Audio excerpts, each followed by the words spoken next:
Sobat Joy, akhir tahun 2021, tepatnya di bulan November, saya diundang untuk berbicara masalah mengelola toko retail di sebuah kota di Jawa Tengah, yaitu di Salatiga. Topik yang saya sampaikan sebetulnya sederhana saja, termasuk bagi Sobat Joy yang akan memulai membuka warung kopi bisa belajar dari yang saya sampaikan. Topik pertama, saya menyampaikan tentang dunia retail di Indonesia. Yang dimaksud dengan retail itu apa sebetulnya? Video tentang dunia retail di Indonesia sudah saya tayangin beberapa waktu yang lalu di video-video saya sebelumnya. Linknya ada di bawah ini. Kemudian setelah itu masuk ke pengelolaan logistik. Artinya begini, bahwa materi yang saya sampaikan tentang produk-produk yang akan dijual itu apa. Nah, produk yang akan dijual itu berkaitan dengan target market. Membuka toko retail itu target marketnya siapa? Sama seperti buka warung kopi. Warung kopi Joy, target marketnya siapa, sehingga produk-produknya disesuaikan dengan yang dibutuhkan oleh target market. Yang pertama adalah penentuan item produk. Item produk ini ditentukan apa saja yang akan kita jual. Kemudian playernya siapa saja, supplier yang akan menjadi penyuplai produk itu. Kemudian sistem pemesanannya seperti apa. Kemudian pembayarannya seperti apa.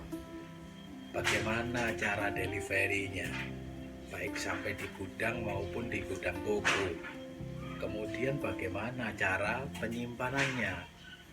Setelah itu bisa terdisplay di warung kita. Kemudian masuklah ke sesi setelah makan siang. Masalah operasional toko, tentunya ada struktur organisasi. Toko terdiri dari kepala toko atau chief of store atau store manager. Kemudian punya kasir dan juga punya pramuniaga. Tentunya mereka punya tugas masing-masing. Dari situlah kita tahu siapa mengerjakan apa, tugas dan wewenang tanggung jawab masing-masing personil toko. Nah, di situ saya terjemahkan ke dalam konsep tentang manajemen. Manajemen itu secara sederhana adalah terdiri dari 4P. 4P itu, P yang pertama adalah perencanaan, kemudian pengorganisasian, penggerakan, dan pengawasan.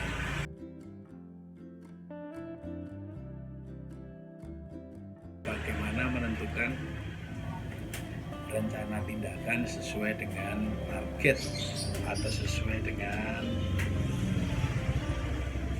tujuan perusahaan.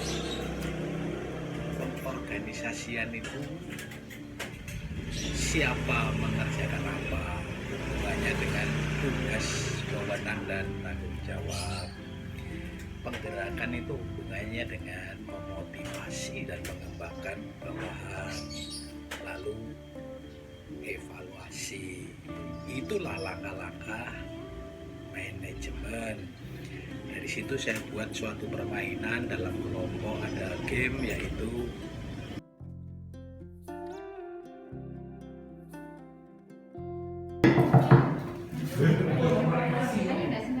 waktunya masih lama.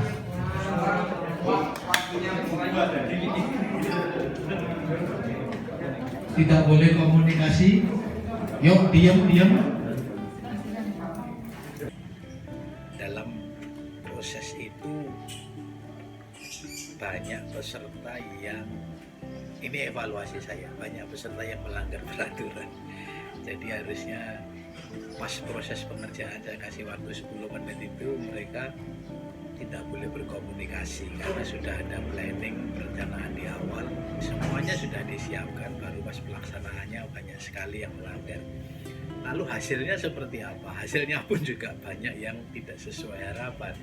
Karena apa? Karena suruh buat menara, ada yang tidak bisa menjadi menara, ada yang berbentuk kayak batu nisan, ada yang berbentuk kayak apa ya, rumah kecil gitu ya, jadi bukan menara. Nah kalau buat menara tapi hasilnya nggak jadi menara gimana? Nggak, tentunya hasilnya pun tidak sesuai dengan apa yang kita inginkan. Kalau kita mau membuat toko retail masalah sembako, ya jadilah toko retail sembako, jangan sampai menjadi toko retail tiketing atau toko retail yang lain. Jadi dalam mengelola toko itu ada manajemen dari struktur organisasi yang ada, bisa melaksanakan manajemen ini dengan baik sehingga tokonya dapat berjalan dengan baik. Nah, di sesi terakhir saya menyampaikan tentang antusiasme, seperti di video saya kemarin saya menyampaikan video antusiasme. Itu Sobat Joy, oleh-oleh saya di akhir tahun 2021.